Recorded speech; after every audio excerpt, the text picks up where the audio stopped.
Hey, what's going on, everybody? This is Aaron Wilson again for Inside the 49. Thank you so much for taking a minute to check us out. Just wanted to give you guys some information about the Chiefs defense and two ways that the Niners can attack them. So we're going to watch a little film on the Chiefs and break it down for you. Here we go.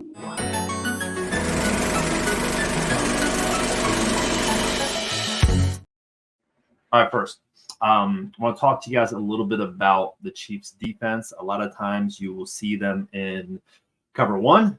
So they're going to have press coverage a lot of the times in this situation. So they'll be playing man coverage across the board.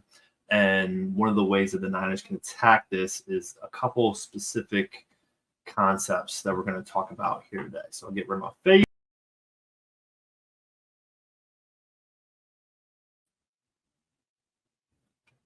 And we can move on to the film. All right, so here we go.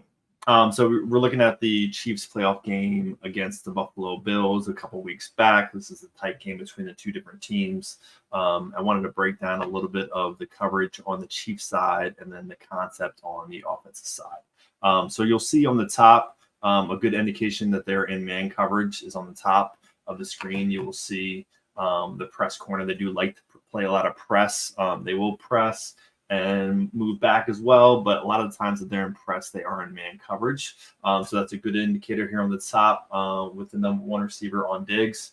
So they are in man coverage in this situation. What they end up running as a concept is what a lot of people call snag.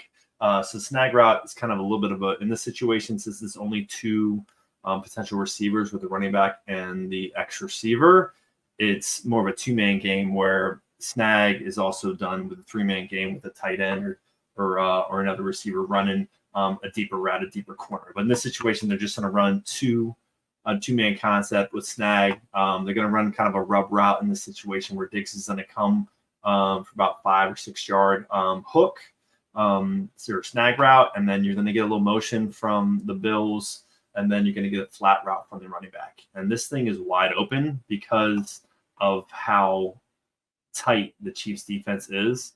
And it prevents the linebacker here, who's in the middle of the field, from getting all the way over to the running back, but it gets him a nice game from the Bills. So let's run that for you guys. Here we go.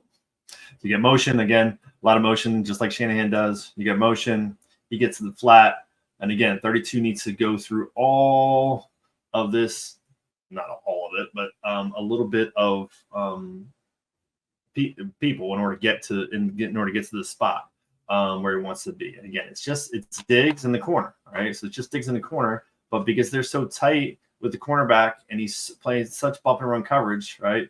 Him creating that little bit of space is going to be enough for him to come to the backfield. So think about, for the 49ers, think about CMC's catching this ball after their man coverage and what he can do in space, which is legit. So he ends up getting about a 10-yard gain, and they get to move down the field. All right, so we see it from the other side. So what I want you to pay attention to on this side is on the right side, and let's check out 32. His linebacker who's going to be picking up Cook as he motions over to the side in man coverage, and how he has to get through two people in order to get to Cook. And the snag, there it is. It comes right out. So that's a good little pause. Free frame. You see Diggs, how he's trying to take 32 out of the play and create some space.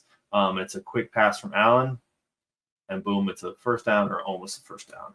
All right. So that's the snag. That's the snag concept they've used against man coverage. Now the second one is is a lot of fun to look at, because they get some crazy motion from the slot receiver coming back and forth, and it really creates a lot of separation. And you're going to see 22, which is the slot corner for Kansas City, gets so confused that he runs way past what he should be doing. So in this situation, again, they're going to go with motion again into the backfield. And you're going to get a little bit of a kind of a short dagger concept. So we see this a lot from the Niners. You're going to get your number 2 receiver, and he's going to run kind of a clear out. So he runs a little bit of a post. So he's going to go down the field about 10 yards or so and run a post. And then you're going to get kind of deep in from the number 2 receiver. You know, we see this all the time. Purdy's great at hitting this number 2 receiver coming across the middle behind the linebackers. So in this situation, it's more of a clear out from both receivers. And I think the primary read from Allen, if I had to guess, is going to be the slot wide receiver into the flat. So that's what they're trying to do. Just kind of clear everybody out the field, and they're going to pop out with the wide receiver after he goes in motion. So he does a little motion, gets in the backfield, does some movement as if he's going to go the opposite direction, so back to where he came from, and then he comes right back out. But it's kind of a cool motion from him. All right, gets in the backfield. Now you see 22, right? So 22 is running with him. We'll probably think it's going to be the man coverage. You know, they will. KC does a really good job of disguising all their coverages. They're one of the teams that does it the best in the league. We're going to get deep into that in the later video. But you'll see 22's following 10, slot receiver, following the slot receiver, slot corner. You know, we're thinking it's going to be man coverage. He gets there, all right, and then he gets back into the backfield, and he starts moving again. And he starts motioning the other way, right? So you'll see it more drastically from the opposite side in terms of how far 22 actually gets out of the correct spacing, because he's trying to overcompensate for where the receiver is going. But then the slot receiver 10 makes another move. So then he goes the opposite way, right? So you'll see 22 on this side. He's making a beeline. He ends up getting a lot more depth, farther depth than he needs to, and he doesn't pay attention to the slot receiver, and he ends up going in the opposite direction. And he's wide open, right? And gets a nice little 15-yard gain. You'll see it again from this side. I want you to check out 22, right? So 22 goes in motion with wide receiver, right? You think he's going to the right. All right, he stops. He's going to come back to the left. And then 22 decides he's got to be going left. So watch how far he goes. So right now he's close to parallel with the wide receiver. But he puts his head down and he starts running, doesn't pay attention to where the receiver is going because he thinks he needs to go get him. He goes and stop. Now he realizes that, oh no, I'm in the wrong spot.